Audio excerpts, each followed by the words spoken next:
My name is Bonnie Negron, and thank you so much for being here. So, how many of you have been in a job search and you've gotten feedback that you're overqualified for a position? Now, this may have happened in the beginning, maybe on a phone interview, maybe it happened at some point throughout the interview process.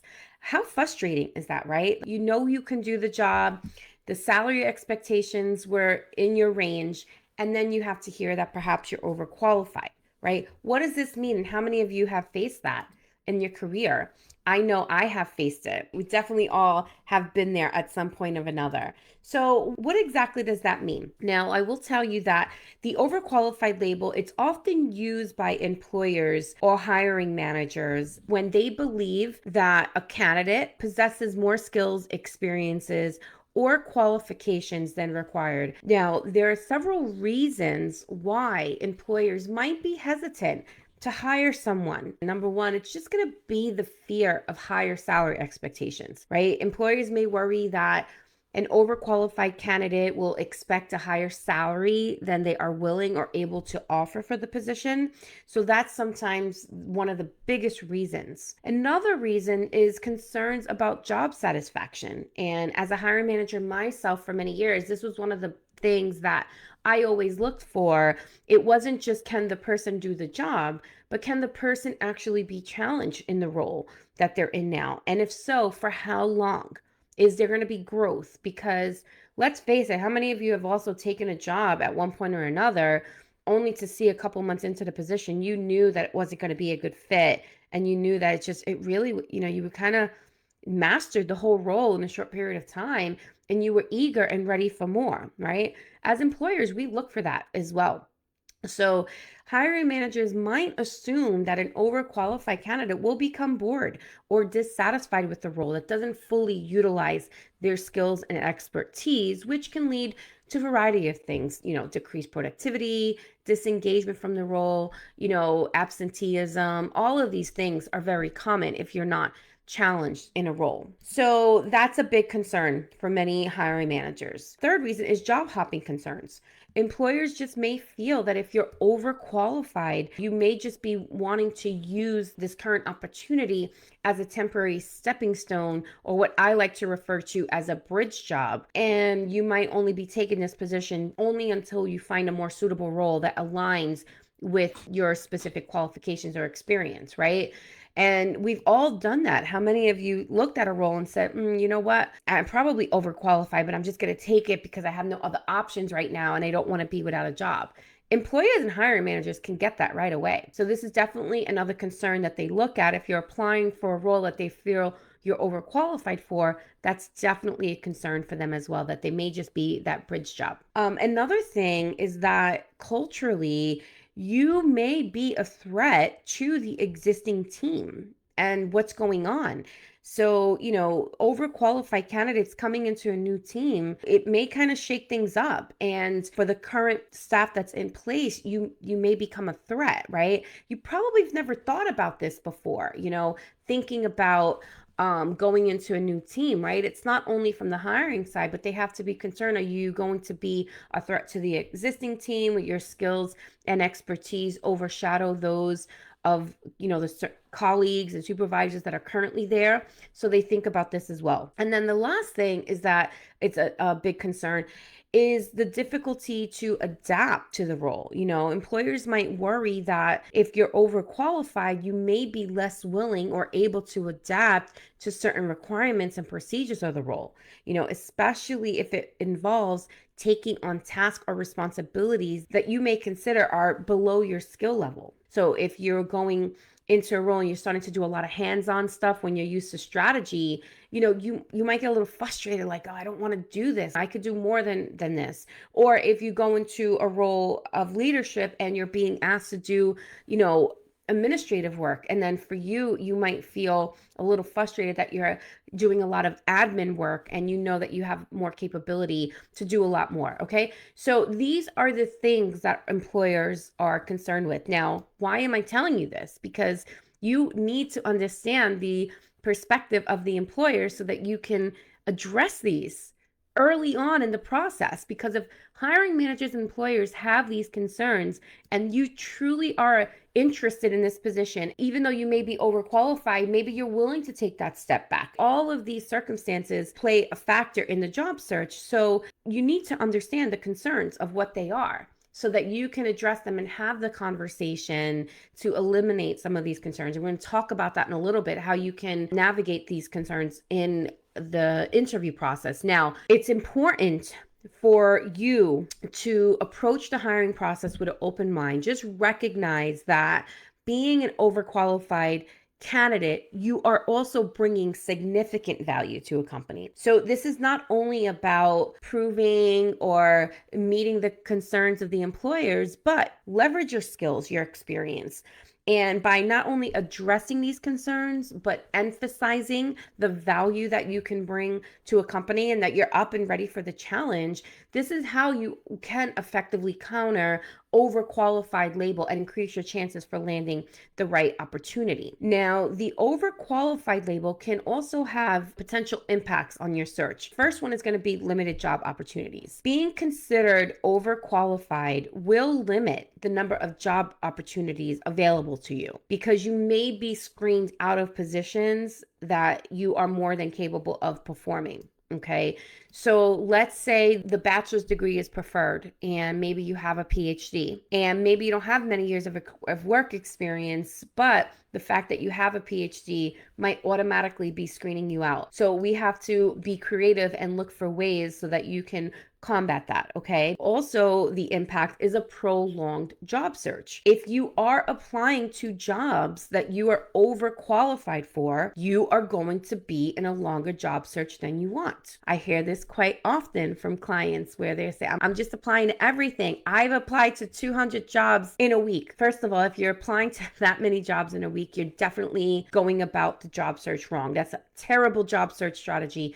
to have for a variety of reasons, but probably for the most part are applying to opportunities that you are overqualified for. If that's the case, you are prolonging your job search, okay? Because you're not matching your exact experience and qualifications. So that's one thing to consider. Now, if you're being perceived as overqualified, you may have to accept roles with lower salaries, okay, than you're accustomed to. Is that something that you want? So think about that. That's another impact. Another negative impact is career growth. So being labeled as overqualified can definitely hinder your growth as you're going through. So are you early in your career? Are you mid-career? Are you late career? You know, I work with many late career professionals that at this point, they do want to scale down. They don't want to keep advancing. And that's okay. We have to look at how many more years are you going to be working? Like all of this, when we work together on a coaching basis, we can understand is it going to be a negative impact on your career growth or not? Okay. Because you don't want to miss out on opportunities to advance or transition into new roles. Next thing is just the perception of being overqualified and the potential difficulties in securing a suitable position could just really lead to feelings of frustration and self-doubt. So if you're constantly applying to jobs that you are overqualified for and you're constantly getting rejections, how frustrating is that? So ask yourself a question. Are you applying to jobs that you're overqualified for? If not, then it might be time for you to connect with us to understand what are the other opportunities so you're not being faced with that. If you're consistently applying to jobs you're overqualified for, right, that can definitely become a problem, lead to many rejections, and then you're just like in this never-ending cycle of applying and nothing is panning out for you. So to mitigate these impacts, proactively address the overqualified label during your job search. This is all things that you can do now before you even start to apply, before you even start going on interviews. Really take a look at what have you been applying to? What does your resume say? And what do the job descriptions look for when you're applying online? Does it make sense? The next thing is that on your resume and LinkedIn, what are some of the things that you can do if you focus on relevant skills and accomplishments? Demonstrate adaptability and the willingness to learn. Highlight transferable skills and value you bring to the role. Now, if you're confident that you are applying to roles, but you're not overqualified for them, in fact, these roles are good, then let's think, how can you actually navigate interviews? Because here's the thing, if your resume is getting you the interviews, you're probably targeting the correct roles. But then maybe the overqualified piece is coming up during the interviews. So, how can you navigate interviews and how can you address some of those concerns? Doing it proactively is the key, and it's definitely going to help you alleviate any employer reservations because you'll be able to demonstrate your genuine interest in the position. So the first thing you can do is, number one, acknowledge the concern. Okay, just begin by acknowledging the employer's potential concern. For example, you can say something like, I understand that my extensive experience might seem like I'm overqualified for this position. However, I'd like to share why I believe I'm a strong fit for this role. So going back to your major career achievements, all of your major projects you've worked on, highlights, maybe there's a gap. Remember, the number one action item that you should be going for in an interview is understanding the problem that the specific employer has. If you can get to the core of what their problem is, you can continuously address any concerns, reservations. So let's say the problem is revenue. They need to increase their revenue. You're going in for some type of a sales or business development, account management, or something like that. So what you can say is like, I'd like to share why I believe I'm a strong fit for this role. Now, you mentioned earlier in the interview that you're having some difficulties growing in this new market. Here's my experience and what I can do for that. So you see how I went back to being able to tell that story. That's key. The second thing that you can do is emphasize your enthusiasm for the role and just express your genuine interest in the position and the company. For instance, you can say something like, I'm drawn to this role because it allows me to utilize my skills in a new industry, which I'm passionate about exploring. And then you can go into the reasons why and try to bring it back to what really drew you to that organization in the first place. Now, you should already have the answers for these questions if you're filling out a cover letter, right? Some of this work has already been done. So this is not like extra work. It's just going back to the quality of your application. So a lot of what I'm going over here, you should already have all of this. It's just a matter of bringing it to the interview and having that conversation. The next thing is you want to highlight your transferable skills.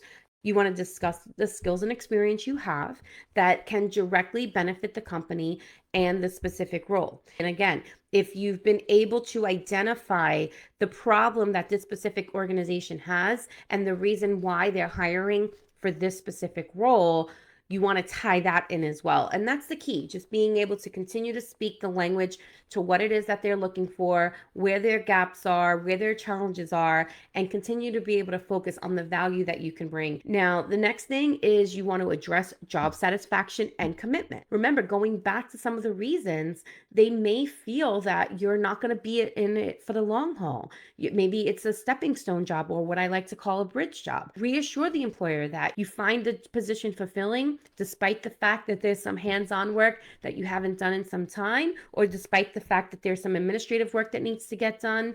Let them know that you're committed to staying for the long term. You could say something like, while I have held higher level positions in the past, I am excited about this opportunity, contribute my skills in this role and grow with the company. And as a matter of fact, some things what I've done 5-10 years ago, they've changed. So I'm looking forward to learning some new things. Now, even the next thing, right? Demonstrating the ability and the willingness to learn. Show that you are open to learning new skills and adapting to the new environments. I kind of came into this from the last example, but you can highlight examples from your past experiences where you have successfully adjusted to new roles or industries. Again, these are things that you want to start thinking about. Now, the next thing, right? That number one reason was the salary. They're going to be concerned about that. So if you are okay with the salary being offered, then you want to address that before it even becomes an issue or before it's set. You can discuss salary expectations, of course, if it's appropriate, but just address concerns about the salary expectations by stating that you understand the compensation range for the position and that you're comfortable with it. So just by being proactive, addressing these overqualified concerns in interviews, it's going to help you alleviate many employer worries, and it's going to give you an opportunity to demonstrate your genuine interest and that you're capable of the job. And these tips are great if you truly want the job. It's an opportunity for you to go through the interview and say, are you overqualified? Now, these are great tips and things that you can bring to the interview, but only if you are truly interested. Don't waste your time and don't waste the employer's time. If it truly is a stepping stone job, if it is a job you're only going to take for a couple of months, it's not easy to go through a job search. I mean, how many of you are doing this on your own? I mean, it takes anywhere from 6 to 12 months to find a job. With our help, we are able to expedite that for you. And even with our help and in this economy and with all the layoffs and the pending recession, it's taking a lot longer. You really have to go above and beyond. If you're just sitting there applying for jobs, that's not going to get you in so quickly like it used to. So you want to make sure that you have a great strategy and a roadmap. You understand exactly what it is that you're applying for. If you are open to entertaining jobs and offers that you are underqualified for, please go back, review the job descriptions, look at your career documents. Are they just selling yourself too high? If they are, you need to scale it down. If you're having trouble with that, we can definitely help you with that as well. Okay. So these are all amazing ways that you can overcome the overqualified label. Enjoy the rest of your week, everyone, and thank you so much for joining.